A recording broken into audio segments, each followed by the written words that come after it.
Hi, and welcome. We're carrying on with the Kalicube Summit. Barry Schwartz is with me. Welcome, Barry. Thanks for having me. Brilliant. Lovely. You're going to give us the perspective of the industry on what's going on right now. You've been reporting for heaven knows how many years. You've written 1 million articles on everything Google, Microsoft, now OpenAI, and the rest of it. And for me, this is the fastest news cycle I've ever seen. Is it Yeah, the that same is for you? for sure. It is insanely fast. I used to cover everything Google, like even like Google keyboards and stuff, and now it's just like focused in on anything search. I can't cover everything because there's so much around search that's changing that I got to be really focused in on search itself. So yeah, it's definitely the fastest news cycle ever. Are you able to cover all the stuff with ChatGPT and Bing as well, or are you kind of leaving that to one side? So yes, I cover everything with Google. I cover everything with Bing for the most part, and ChatGPT, like the bigger stuff, like search related stuff. So it's hard to differentiate what's search and what's not, like Yeah. because ChatGPT is pretty much search, but at the same time, they have a lot of like financial tools and health tools and all this other stuff. So I'm trying to focus in on the core search stuff when they announce some big things. But at the same time, Google is the lion's share, meaning Google still has the most queries, still sends the most traffic.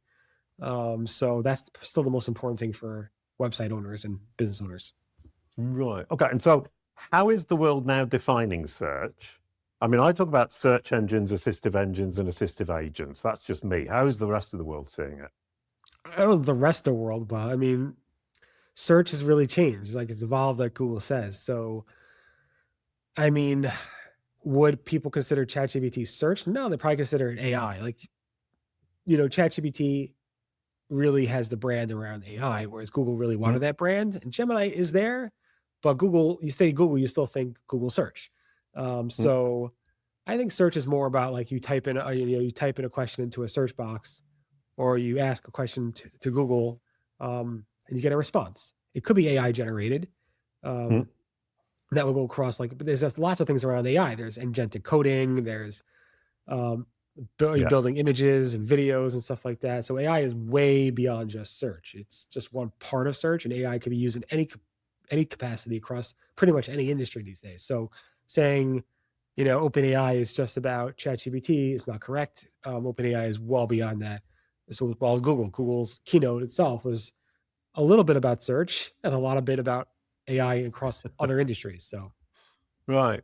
And I mean, it's a bit like when voice search came out and everyone was saying, oh, voice search is taking over and voice search will explode. And it turned out to be just call mum.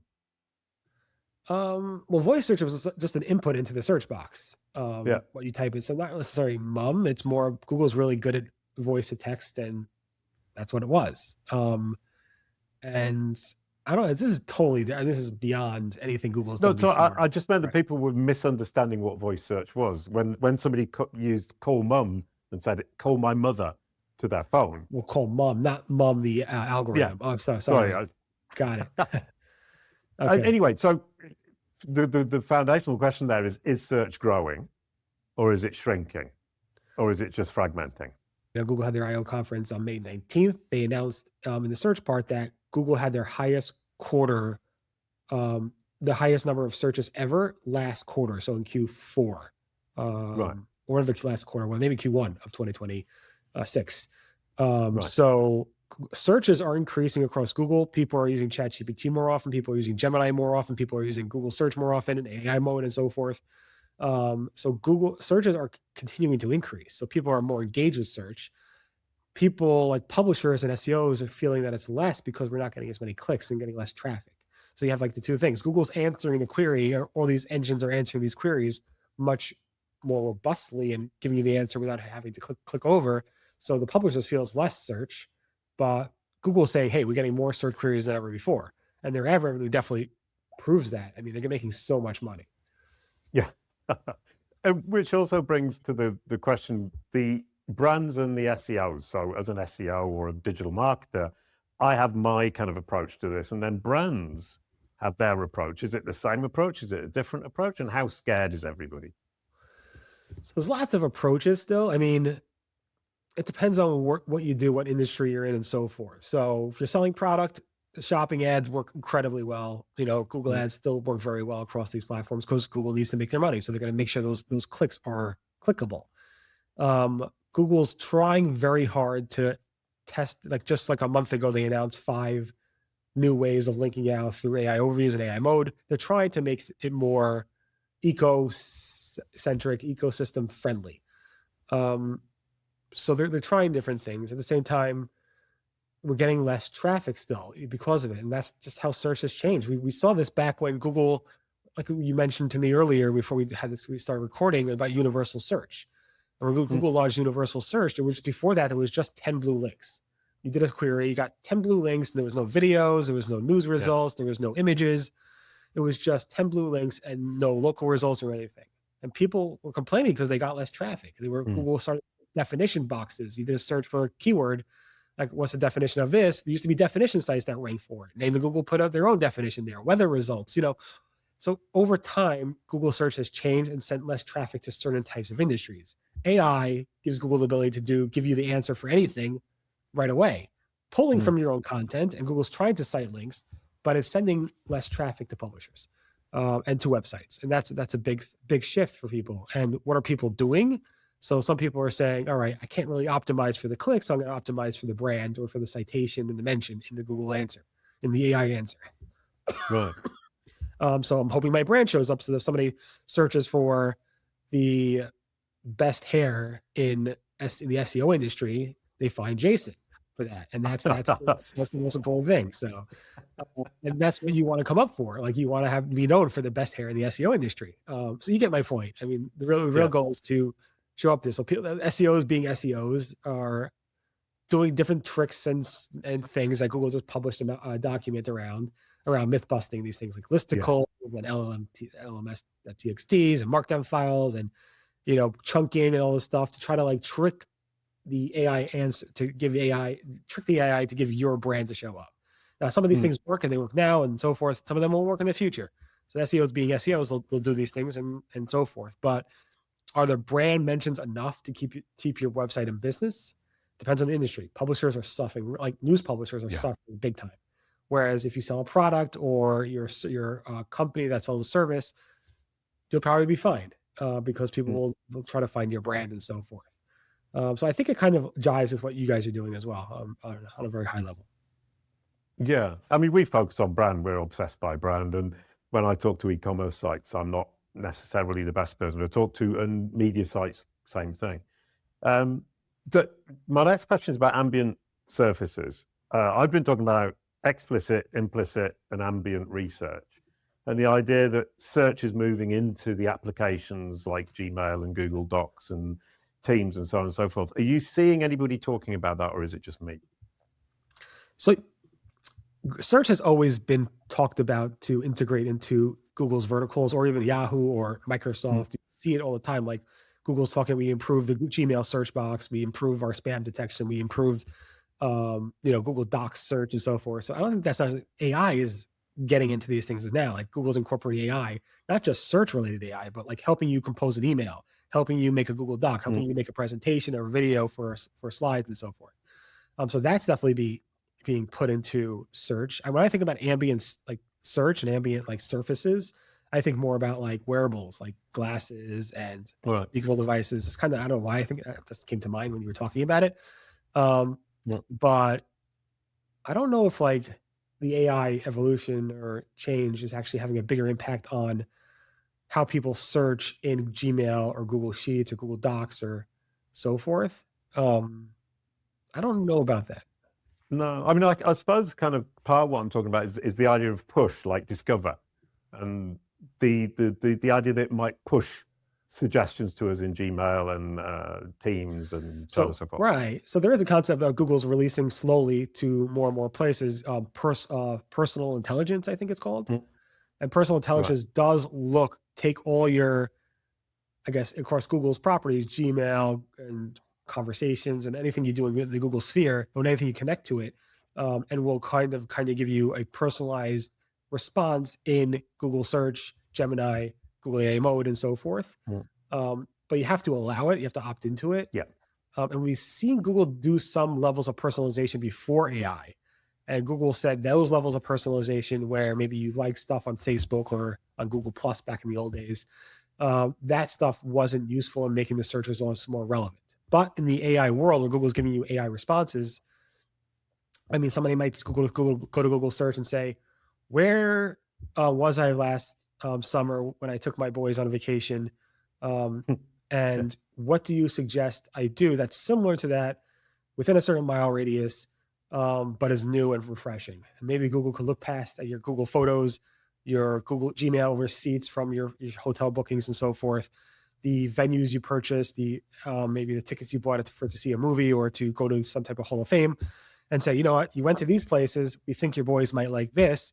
You haven't been to these places, and it's all within a certain mile radius and a cost budget for you. And that's where personalized intelligence comes. Well, maybe these ambient services come into play, as you're saying. Yeah, no, but the personalization in that more general sense, that brings up a really interesting point, is to what extent has the industry got a solution to that particular problem of incredibly personalized results that we can't actually track and we can't predict? Right. So that's the thing. Like, you have these tracking tools that our SEOs have been like, oh, you rank number one for, best hair in the SEO industry, but that's going to change for, like, I don't like gray hair. I like somebody with less hair on their head. And, for somebody who likes people with less hair on their head, maybe Jason will come up. Somebody who likes, gray hair, then maybe I'll come up. Somebody who likes redhead, maybe. So that personalized experience, you don't rank number one for everybody. I don't rank number one for everybody. It never has their own number one rankings. How do you track that? And that always confused me when people are like, oh, we made prompt trackers that track, all these queries and to see the volatility across types of queries and prompts and to track ranking positions and so forth. I'm like, but it changes from person to person, especially in this AI world. And it becomes more and more personalized. How are you doing that? AI responses sometimes give a different response to different people. Just like geo-specific results occur in Google search used to do that as well. So geo, I mean, not the generative AI, but more geolocation, like local stuff. So yeah, that's starting to get confusing between geo and geo. Yeah. So I think personalized search and tracking that stuff is a real big concern. It's all going to be, again, like the old fashioned, you saw a billboard or you're driving by in your car down the highway and you saw a billboard, and then you called the person you saw on the billboard and they said, how do you hear about us? And you said, I saw your billboard. So the same thing, you go to the website, you say, I saw your billboard, and like the contact us form when you place an order. Some people are gonna have to say, how do you find us? Because they're not gonna really know. Because they might not click over from the Gemini response or the ChatGPT response or the Google search response. They might just say, oh, wait, I'm gonna just go to your website directly because I read a response somewhere in AI that said I should contact you. So they can be like, all right, so how do you find us? So it's coming back to like the old school, like brand marketing that people have done in newspapers, billboards, TV, and so forth, because you're not gonna be able to track the click as easily. Well, which is interesting because in the series of articles I wrote on Search Engine Land, I'm talking about the move from micro to macro. And macro was what we used to do. And then we got the opportunity to track micro, and we're just going to have to go back to macro. Is that fair? It's funny. Yeah. I mean, it's funny because like before AI and all this click stuff started happening, or zero clicks in this level started happening, people were talking about the security implications of tracking this stuff. So back in the old days with Facebook, I could literally target an individual like you, because I could be like, I want somebody who speaks with this accent, who lives in this area. And I can literally get down to the individual person by just doing targeting with Facebook. And you could do so many things with like the whole thing around, it was at such a level that was a privacy issue. And because of that, Google, Facebook, all these industries cut down the level of targeting and personalization you could do with that because of privacy reasons. And people were like, I can't track this stuff like I used to. I couldn't track. We don't get, it's not provided, the keyword data. We don't get that from Google anymore. We don't really know what people are searching except for going to Google Search Console, but it's not that good.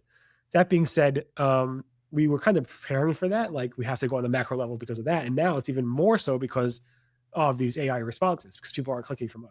So you have those two levels of Google's not sharing, or these platforms are not sharing the data with us, even though they should probably. And two, the AI responses aren't really clickable. So you're not really getting that click to actually track some of it at least. Right. Yeah, no, 100%. And the fact, I mean, coming back to the point you make, that the results are unpredictable. Rand Fishkin wrote the article saying, I think 2% of results are the same.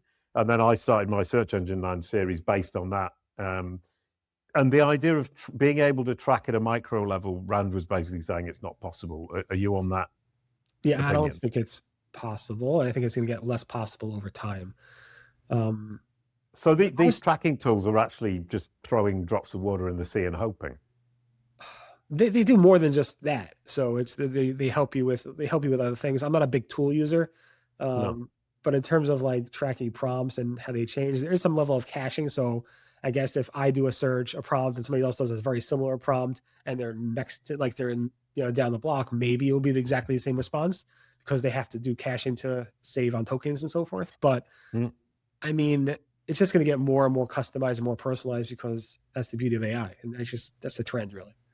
Yeah, the nature of AI is it's totally personal and different every time it runs. So that then brings us to the final question, which is, what's the direction of travel? Where is all this going to take us? Remember the old Ask Jeeves about task completion and so forth. You have your own little personal assistant and so forth. And we're talking about AI assistants. And, obviously we get the answers. We see that now. We see how AI is giving us answers. And we're just starting to see right now agentic experiences, through bookings, through purchasing right now across Google and ChatGPT and so forth, where, all right, it gives you an answer. I want to buy a nice, shampoo for my hair. So go back to that. And this is what I recommend because you have a nice, you might want to dye your hair blue or something. So, and then you can actually look at it and buy it and not go to the website. And there's that agentic experience where you hook up with MCPs and different types of levels of integration where you have to build that into different types of websites. Google just announced a lot of stuff at Google I/O around the universal cart, UCP, Universal Commerce Protocol, expanding AGT2, where people are actually doing purchases and entering their credit card information and trusting the agents to do this for them. So I think we're at a point where we're going to see this year and the next year as well is completion of tasks, booking stuff, doing everything for you based on agents doing this through search and AI responses and maybe through the ambient surfaces that you were talking about directly. And it's less of a search experience, more of a task experience, including those tests. And then obviously everybody's talking about AGI and to some point as well down in the future, but we're not at that point right now. No, not yet. I mean, I'm looking at it as we have search, we have assistive, and we have agential all living in parallel. I'll use search if I want to window shop. I'll use an agent if I want to just get the job done. My example is if I want to buy a pair of socks, I'll buy the same size, same color from Uniqlo every time. Just ask the agent to do it. My girlfriend likes and loves socks and collects socks, so she would go window shopping on search because the pleasure of the sock is in the window shopping. Right. So, you might have an agent that says, I don't know, maybe your sneakers, your shoes have some type of technology in it that could tell if the socks need to be replaced, and it might just happen. Like where, as you said, your girlfriend, as your girlfriend, like might be looking across, I don't know, Instagram or TikTok or whatever these platforms, and they might suggest, hey, you want to buy these socks? We know you like socks, and you can keep adding it to this universal cart across Google search, across Gmail, across YouTube, across TikTok, across whatever, and then buy all these socks, I guess, if you wanted to, I guess. It's really interesting. We're in a really exciting time. And like you said, this is probably the most fast-paced time in search in terms of changes and what people are trying and what they're experimenting, what they're throwing out, all this stuff. It's like there's so many different technologies that they're testing, and it's a fun time. Brilliant. That's a great ending. Thank you so much, Barry. Next up is going to be Danny Goodwin. Thank you so much, Barry, and I'll see you very soon. Thanks for having me. Bye-bye. Thank you, ma'am.